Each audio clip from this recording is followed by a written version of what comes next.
Nasa ngalan po ng aking pamilya at ako ay higit sa pag-aalala sa pagdiriwang ng ika-anim na anibersaryo ng Iglesia, kung saan ang Diyos na rin ang nagpatay. Purihin po ang Panginoon. Kanina po nakita ko po yung isa sa passage na inawit natin, my comfort, my shelter, tower of refuge and strength.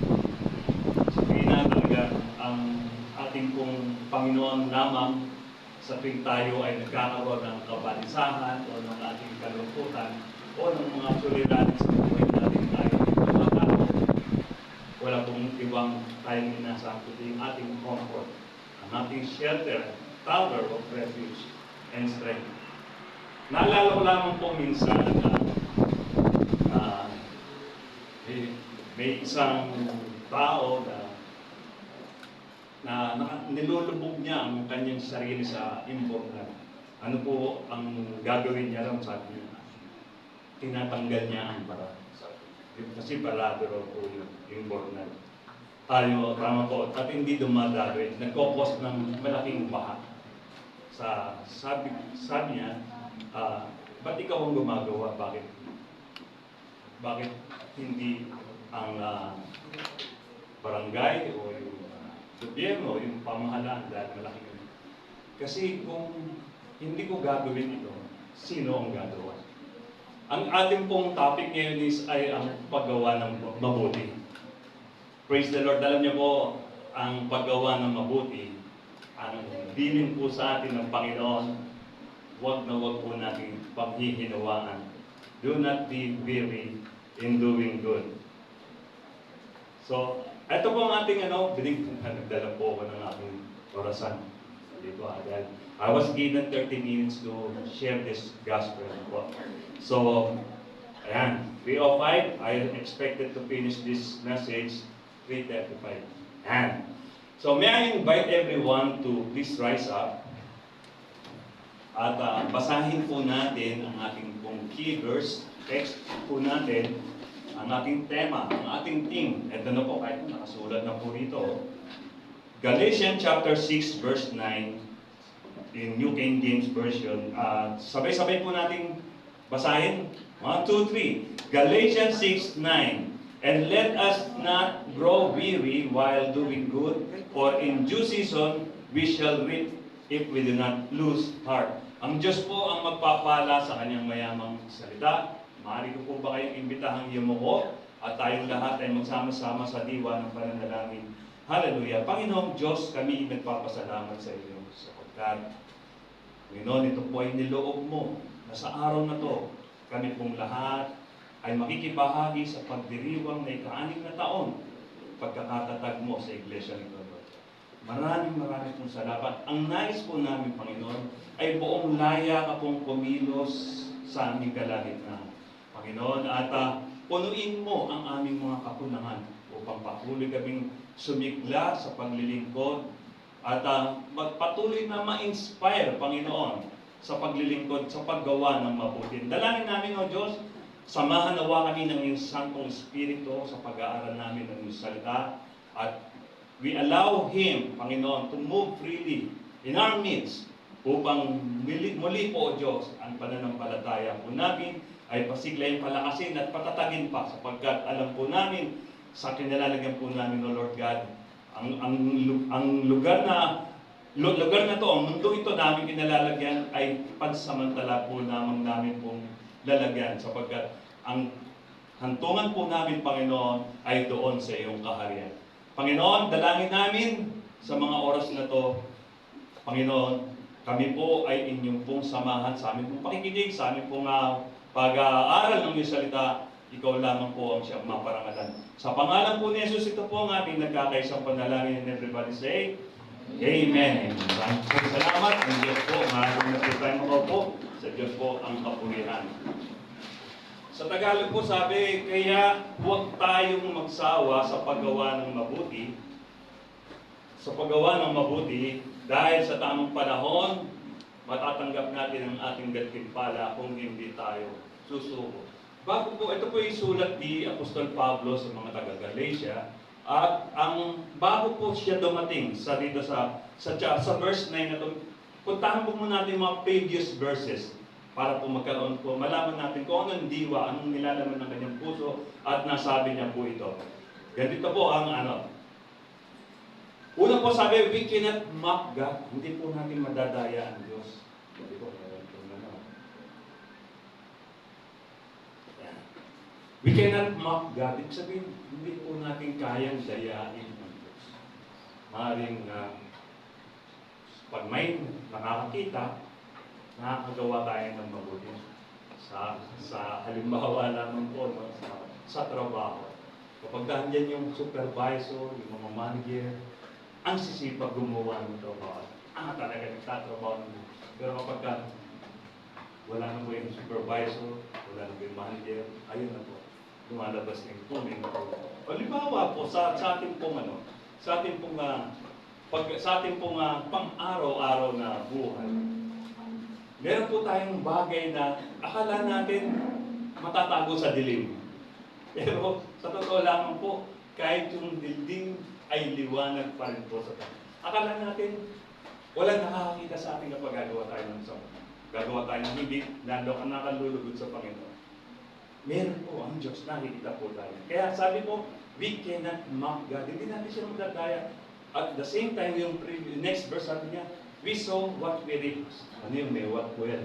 We sow what we reap. Ibig sabihin po, kung ano ang tinanim natin, yun daw po ang atin pong aanihin.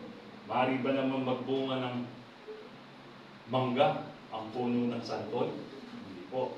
Kaya pag nagbunga po yung punong kahoy ng mangga pa rin. Kaya dapat, sabi niya, kung nagtanim ka ng mabuti, mabuti rin ang aanihin mo. Pagpapala. Sapagkat sa Diyos, laging mayroong nakalaang gantimpala sa paggawa ng mabuti. Ito po.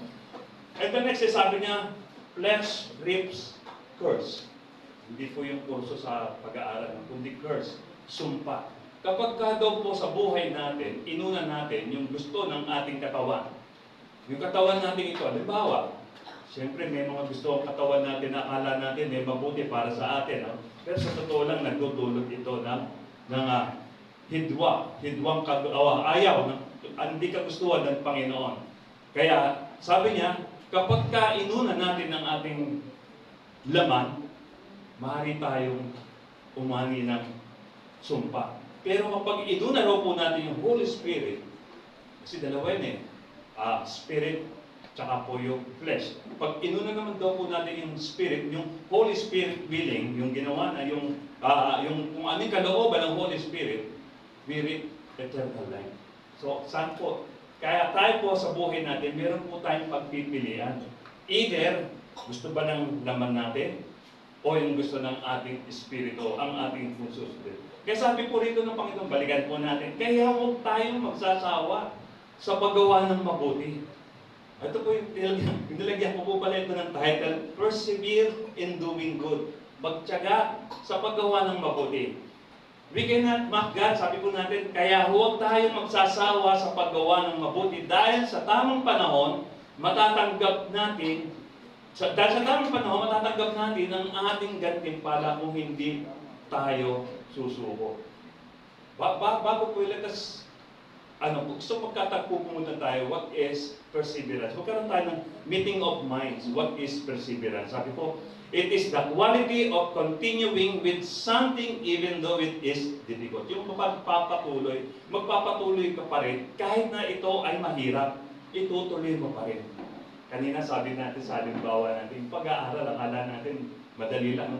Yung elementarya pa lang, 6 na taon, ginugugol niya para makuha lamang yung kapirasong papel, diploma.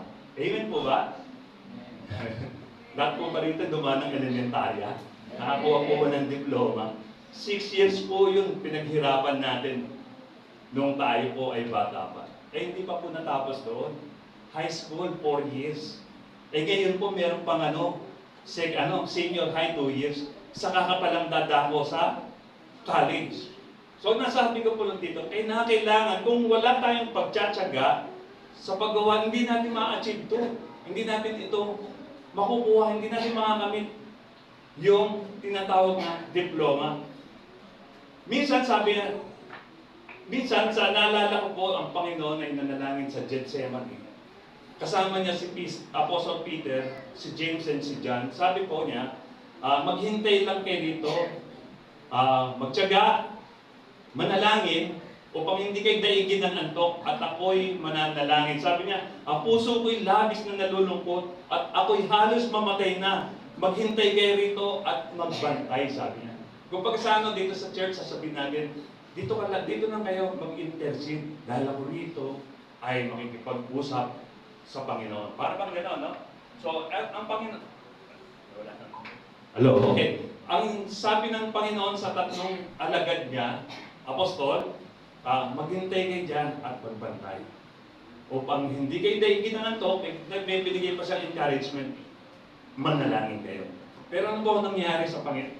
Nung matapos yung first session ng pananalangin ng Panginoong Hesus sa Gethsemane, nakita niya natutulog pa rin yung tatlo. At ginising niya. Ang nakikita po natin dito, yung pagtsatsaga ng mga apostol during the time na nandun kasama nila ang Panginoong Hesus ay kulang. Kaya sabi dito, minsan sa buhay rin po natin, nakakaranas din po tayo yung kasama natin minsan. Hindi natin gusto. Pero kailangan pagsamahan pa rin natin. O pa rin mga sa mga nag-aaral, tulad din ng sabi natin kanina, hindi lahat ng mga kaklase nyo, kasangga nyo, o yung gusto ninyo. Meron din kayong mga kaklase na minsan parang ayaw nyo makakita. Di ba? Pero kinakailangan nyo silang pakisamahan. Samahan mo pa rin para magpatuloy kayo. Kasi minsan nasasabi ko sa sarili ko, hindi siya ang magpapahiwalay sa akin o yung makakasira ng aking pangarap sa buhay. So, kinakailangan, o halimbawa po sa trabaho po, hindi naman kung kasama niyo sa trabaho ay good na kayo, no? Maganda kung good kayo. Pero there is a time, minsan yung makakasama mo sa trabaho, parang minsan hindi kayo at isa isa't isa. Dito kaya sa church, meron ganun. Sana po wala. Amen? Sa church, sana po walang ganun, ano po. Ang inaano ko lamang po, baka sa ibang church, pwede baka po siguro. Sabi minsan sa buhay, sa daily life po natin, parang dumarating sa time ng buhay natin na parang hindi tayo at ease sa kasama natin. Parang pag nakikita sa parang, ito na naman, parang nakakalungkot at isipin. Kaya minsan baka masasabi mo, hanggang kailan ako magtitiis. Kaya gano'n, no? Sabi po rito sa Matthew chapter 17, verse 17, hindi ko na po nailagay, no? Even Christ Himself, nagtanong siya, how long? Hanggang kailan po kayo sasamahan? Kasi dumating yung panahon na nalagay ko po pala, no? Sabi niya, you unbelieving and perverse generation, Jesus replied, how long shall I stay with you? How long shall I put up with you? Ito po yung senaryo na ang Panginoong Hesus, binigyan niya ng power yung dalawa, yung mga apostles niya para magpagaling. Pinahayo niya. Pagkatapos merong isang tao ron na inaalihan ng demonyo at inilapit sa mga apostol. Inilapit na sa lahat ng mga apostol, hindi nila mapagaling. Kaya itong magulang ng inaalihan ng demonyo, doon lumapit na sa Panginoong Hesus. Sabi niya sa Panginoong Hesus, inilalapit niya para pagalingin ang kanyang anak. Sabi na niya mga apostol ko, bakit hindi sila? Hindi po nila mapagaling. Sabi po, ang ginawa ng Panginoon, ilanayas niya yung masamang espiritu sa inaalihan ng masamang espiritu. At ang sa kanya hinarap yung mga apostol. Sabi niya, lahi kayo, sabi niya, kayong henerasyon ng mga walang pananampalataya at baluktot ang pag-iisip, hanggang kailan ba ako magtitiis sa inyo? Sinabi rin ng Panginoon, hanggang kailan ba ako magtitiis sa inyo? Ibig sabihin, even Christ Himself, nagtanong siya, hanggang kailan? Minsan sa buhay natin, makakapagtanong din po tayo, hanggang kailan ko ba makakasama niya? Alam niyo po, even Apostle Paul, nakasama niya si kapangalan ni John Mark. Ay kaso dumating time na sa kanilang pag-ministry, iniwanan siya ni John Mark. Nung iniwanan siya ni John Mark, sabi po ni muli ay pinagsasama sila, ayaw na ni Apostle Paul dahil iniwanan na siya. Ang issue po kasi rito, hanggang kailan tayo mananatili? Hanggang kailan tayo mananatiling magtsatsaga, magtitiis, hanggang sa dumating sa ang Panginoong Hesus sa ating buhay na po. So, ngayon ito po, let us go to our application po. Huwag titigil sa paggawa ng mabuti, kahit ang iba ay hindi gumagawa ng mabuti. Minsan masasabi natin, parang lugi ako gumagawa ng mabuti, parehas ako sa paggawa ko, tapos eto hindi gumagawa ng mabuti, parang lugi ako, gagawa na rin ako ng hindi mabuti. Hindi po tayo. Alam niyo po, bawat gawang mabuti, mayroong laang gantimpala ang Panginoon. Pero mo, okay, naagabyado ka, yung parang tingin mo, lugi ka dahil gumagawa ka ng mabuti. Pero sa totoo lang, meron kang laang gantimpala sa Panginoon. Minsan naman, huwag susuko kahit mahirap magpakabuti. Minsan, para dumarating yung time na sa buhay natin, kala natin na mahirap gawin itong mabuting ito dahil sa parang lugi ako. Pero sa totoo lang, hindi po tayo lugi. Ngayon ito po, huwag bibitaw kahit marami ang nag-aagaw. Sa buhay natin, sa church na kinalalagyan natin, purihin ng Panginoon kung hanggang sa pagdating ng Panginoon, magkakasama pa rin po tayo. Purihin ng Panginoon. Kasi po, totoo po darating at darating ang araw ng paghihiwalay. Kung hindi man, kamatayan ang paghihiwalay natin. Di po ba? Lahat tayo mamamatay. For the wages of sin is death. But the free gift of God is the eternal life. Doon po, dito sa mundong ito, pansamantala lang tayo. Umabot ka man ng 200 years dito sa mundong ito. Hindi pa rin sapat yun. Compare mo sa eternal life. Dito sa mundong ito, dayuhan lang tayo. Hindi atin to. Dahil hindi ito ang ating shelter, hindi ito yung tower of refuge natin, hindi ito ang ating talagang destiny pagdating ng araw, kundi ito ang sa kaharian ng Diyos, kaharian Diyos sa kalangitan, sapagkat we are designed for eternity. Ang buhay natin, panghabang buhay. Sabi po, may gantimpala sa pagtitiyaga. Patuloy po tayo nagtsatsaga sa Panginoon sa paggawa ng mabuti. Naniniwala po ako, aani po tayo ng pagpapala. Minsan sa akin po, nasabi ko rin po kanina, ilang buwan na lang po ako ay magre-retiro na. Dahil sabi ko, buwan na lang. Kung baga sana natatanaw mo na yung finish line. So sabi, pero bago dumating ako doon, ang dami pong mga stressful life na nakararanasan. To the point na parang hinihila, bumitaw ka na kasi. Umayaw ka na, pwede ka naman mag-early retirement para makapag-focus ka na sa ministry. Pero meron po kasi akong goal. Sabi ko, matapos ko lang. Kahit paano may matapos po. Kaya damarating po sa punto ng buhay ko, even yung mga anak ko, pinapag-retiro na po, pinapapigil na po sa trabaho. Pero yun po, may goal po ako Yung goal ko po, kahit paano, matapos ko po yung finish line. At naniniwala naman po ako, ang Diyos naman po ay katuwang ko sa akin pong mga hangarin ko. Kaya may gantimpala sa pagtsatsaga. Sabi natin dati, kung walang tsaga, walang nilaga.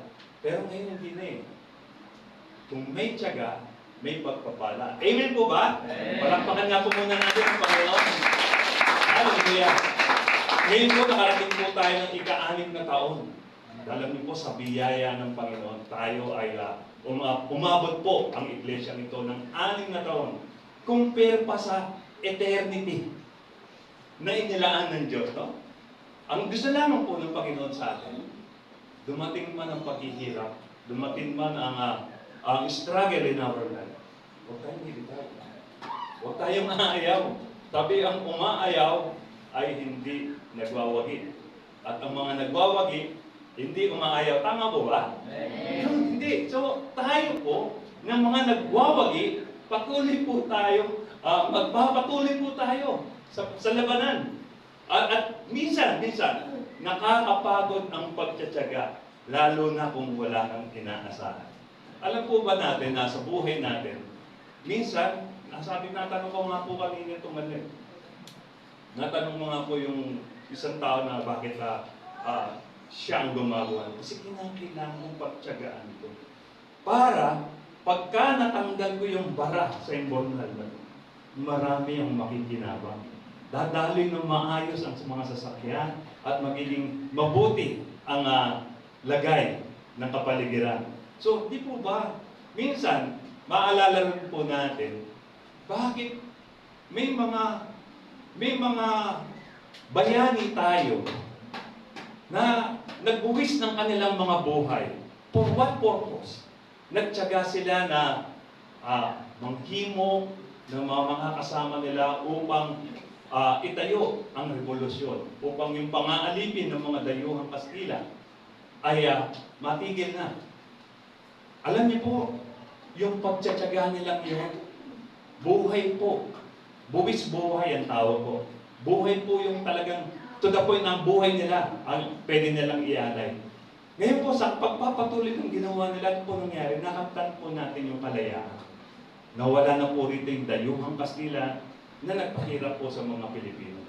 Ngayon ito po, ang sinasabi ko, sa lahat ng uri ng pagtsatsaga, naroon mayroong kalakip na pagpapala. Great opportunity. Sabi po, minsan, sa buhay natin, parang nasabi natin nakakapagod ang pagtsatsaga, lalo na kung wala kang inaasahan. Kasi sa totoo lamang po, kaya kami nagtsatsaga, kasi meron kang inaasahan. Kaya ako nagtsaga, magtrabaho ng 34 na taon doon sa pinagtatrabaho. May inaasahan ako, may masusustentuhan ko ang pangailangan ng aking mga anak hanggang sa sila makapagtapos ng kanilang pag-aaral. Yun po ang aking inaasahan. Ngayon po yun, that is every goal. That is the goal of every father or parents sa kanilang mga anak. Mabigyan na mabuting kapalaran, mabigyan ng mabuting edukasyon ang kanilang mga anak at magkaroon ng magandang buhay pagdating sa inaharap. Yun po ang mga pangarap ng mga ano. Kaya kinakailangan sa pagtsatsaga po natin, ngayon sa paggawa natin ito, lahat ng mga pinagpagalan natin, lahat ng mga pinaghirapan natin para sa Panginoon, naniniwala po ako. Hindi lamang po recorded sa heaven yung mga ginawa natin mabuti. Kung hindi, ito rin po ay umaani ng mabuting bagay.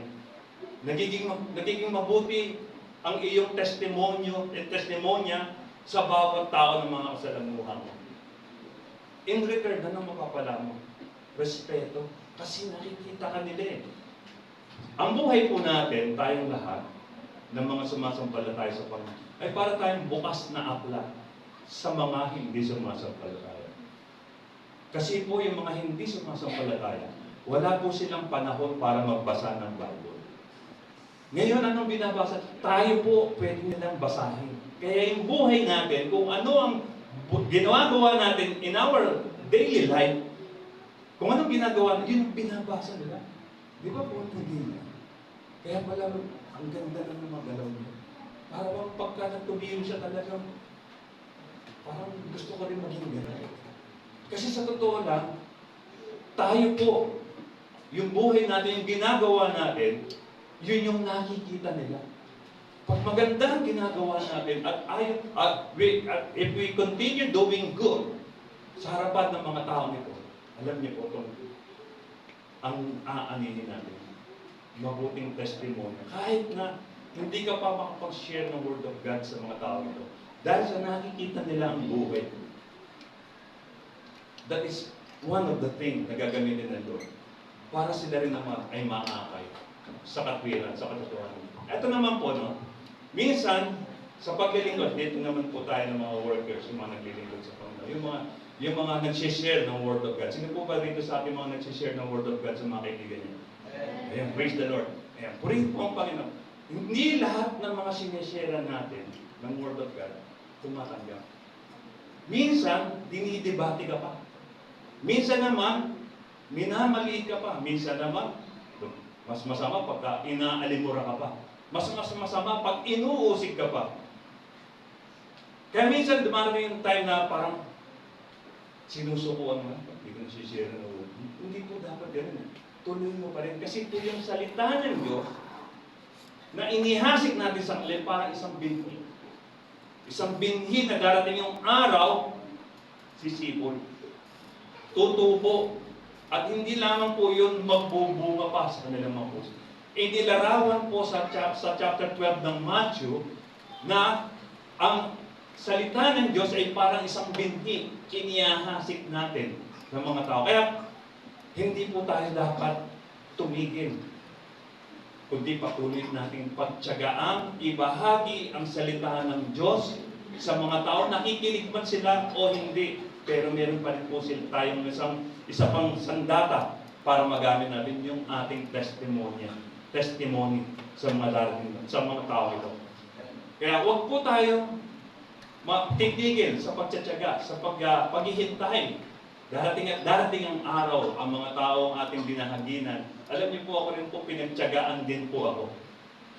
Pero sa totoo lang, ayaw po, totally rejected po sa akin itong samahang ganito. At yung akala ko ipapalitan ko na yung religion ko. Totally rejected po sa akin. Pero dahil sa pagtitiyaga ng taong patuloy na nagbabahagi sa akin ng salita ng Diyos, eto po, narito po sa inyong harapan, ibinabahagi ko ang buhay ko, ang mabuting balita na ginawa ang ginawang kapangyarihan ng mabuting balita sa aking buhay na ako'y binago niya. Ganun din po. Patuloy po tayong magtiyaga, ibahagi ang salita ng Diyos sa mga tao, sumasampalataya man o hindi. Sa mga sumasampalataya, nangangailangan din po sila encouragement. Kahit na hindi po natin sila sharean, o kaya ipanalangin lamang po natin sila because there is power in prayer. Amen po ba? Mas powerful kapag lagi natin ipinapadala. Maring yung taong yun na hindi natin nakikita, pero alam natin ang buhay niya at isinasama natin tuwina sa pananalangin, naniniwala po, naririnig po tayo ng Diyos. Because great opportunity comes to those who patiently wait. Dumarating ang mabuting oportunidad, pagkakataon sa mga taong matyagang naghihintay, sa matyagang gumagawa ng kalooban ng Panginoon. Kaya nga po, alam po ninyo, yung mga apostol, pinagtyagaan din po nila. Kahit sa madilim na lugar, isinusulat po nila itong gospel na binabasa natin ngayon. Kahit na mga hulugang buhay nila ang kapalit, sulat pa rin sila. Ngayon po, kasi nung nakikinabang, tayo po. Kaya tayo po, anong bahagi natin? Ang bahagi natin na yung ibahagi, yung nabasa natin, yung narinig natin, upang sila rin naman ay sumampalataya at magkaroon din ng katiyakan sa buhay nila. Darating ang araw, sabi sa Amos chapter 8 verse 11, sinabi pa ng Panginoong Diyos, darating ang araw na padadalhan ko ng taggutom ang inyong lupain. Pero hindi ito pagkagutom sa pagkain o pagkauhaw sa tubig, kung hindi pagkagutom at pagkauhaw sa aking mga salita. Darating daw yung panahon. Gusto nilang makinig na salita ng Diyos. Gusto nilang mapakinggan kung ano ang kalooban ng Diyos. Hindi na nila matatanggap. Darating daw ang araw. Kung maalala po natin, sa buhay natin, minsan pagka tayo ay matyagang gumagawa ng kabutihan, ng mabuti na para sa alam natin, para sa ikalulugod ng Panginoon. So para masasabi natin, this thing I did for the glory of God. Palagi natin sinasabi gano'n. Kapag ito patuloy tayong gumagawa ng kalooban ng Panginoon, naniniwala po ako kung ano ang laman ng puso natin, kung duman ay totoo o sincere man tayo sa paggawa ng mabuti, nakikita ng Lord yan. At kung yun ay ayon sa kalooban ng Diyos, naniniwala po ako ang Diyos naman po ang nagbibigay sa atin ng lakas. God strengthens us through perseverance during hard times. Pinapalakas po tayo ng Panginoon kapag po tayo ay dumarating yung time na nakakaranas na ng mga paghihirap, pagtitiis, kasama natin ang Diyos. Hindi niya po tayo pinapabayaan. Sa 2 Corinthians chapter 4 verse 17 sabi, "For our light and momentary troubles are achieving for us an eternal glory that far outright them all." Sabi po, ang bahagya at panandalihang kapighati ang dinaranas namin ngayon, sabi po ni Apostol Pablo, ay magbubunga ng kagalakang walang hanggan at walang katulad. How do we describe yung kung kagalakang walang hanggan? Yung kagalakang walang katulad. Paano natin ito i-describe? Na-experience na po ba natin yung kagalakan? Ngayon kung na-experience po natin kagalakan to, ito po yung bunga nito. Nais po natin ibahagi yung galak na ito. Para masabi, gusto mo bang maranasan yung kagalakan nararanasan mo ngayon? Parang, there is no selfishness kapag nararanasan mo yung internal joy na to sa buhay mo. Parang gusto mo, i-share mo rin, para sila rin naman ay magalak. Ang bahagya at panandalihang kapighati ang dinaranas namin ngayon ay magbubunga ng kagalakan wala hanggan. Kaya, ang paningin namin ay nakatuon sa mga bagay na hindi nakikita at hindi sa mga bagay na nakikita. Sapagkat panandalihin lamang ang mga bagay na nakikita, ngunit walang hanggan ang bagay na nakikita. So, totoo lang po, no? Yung mga bagay na nakikita natin ngayon, darating ang araw, mapaparang lahat. Mawawala po lahat. Minsan nasabi ko po sa, na-share ko po sa pinsan ko kahapon, dahil pinag-pray ko po siya, meron po siyang cancer sa Pampanga po. Sabi ko, minsan, tingnan mo, yung buhay dati, excuse me po, yung buhay dati, yung anakan, yung mga anak dati, 12, 18, yung pamilya, mabilis ang pagpaparami, yung mga bawat pamilya, pinakamababa bilang ng anak, 8. Kami po kasi 8 eh. Tapos, ayaw po, sila Pastor Ross yata, 12 or ano. Marami. Double, meron pa ako nakausap.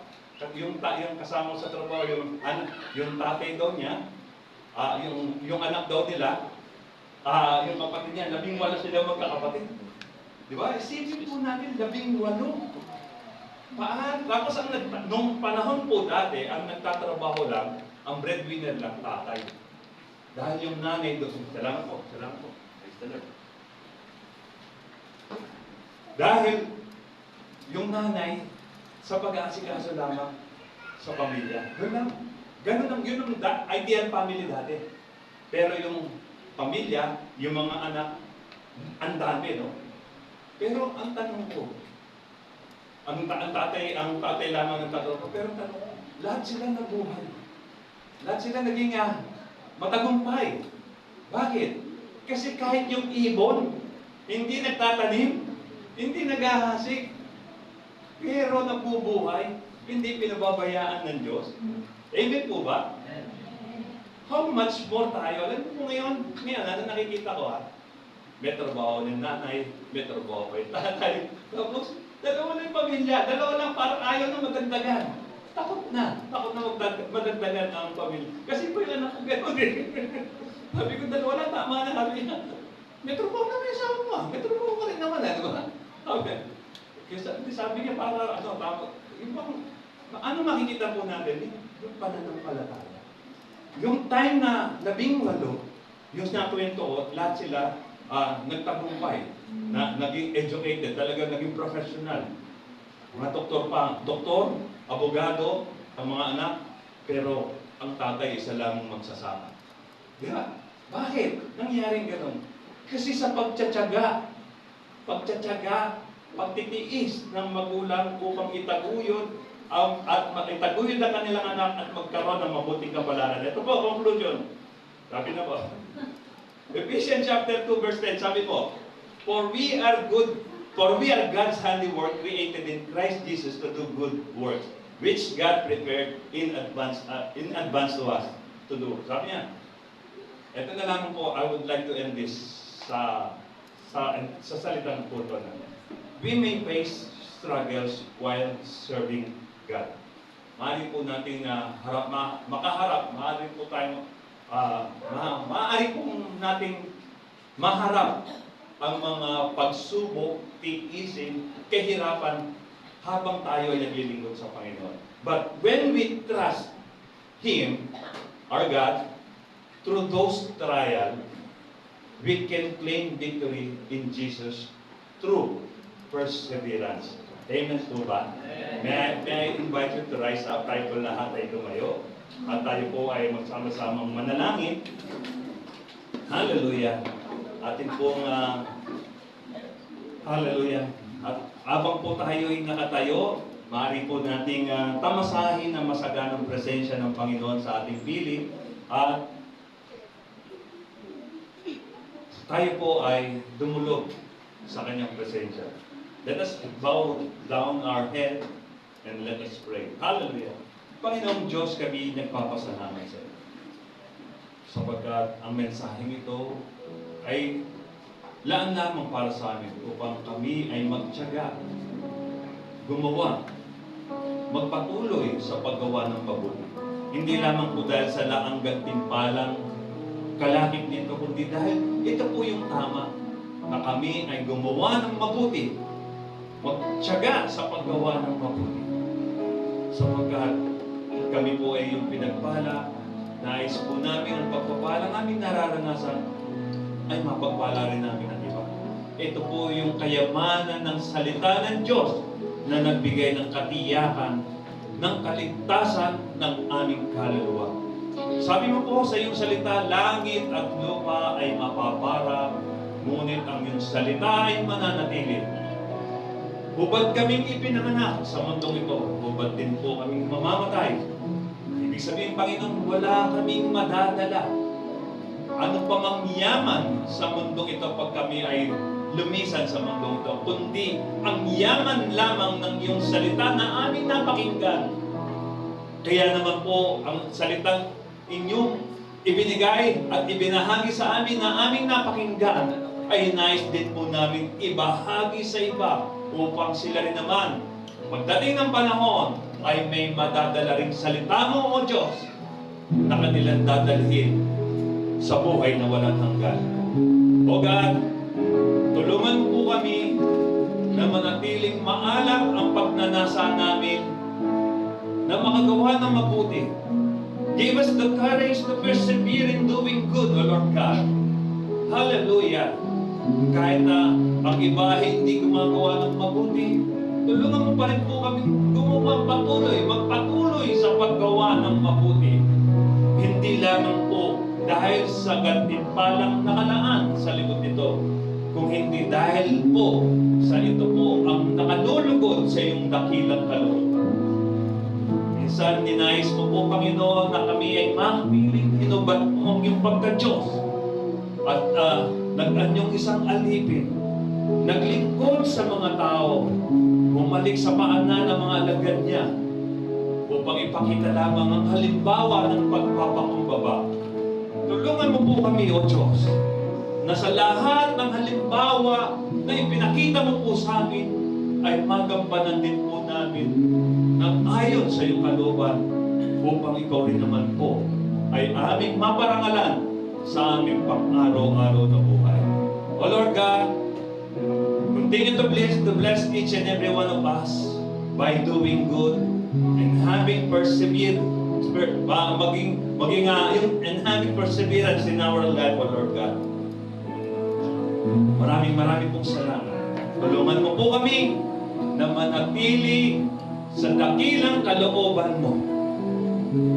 Ang kalooban mo lamang po ang patuloy naming masusunod tuwina at hindi ang aming kalooban.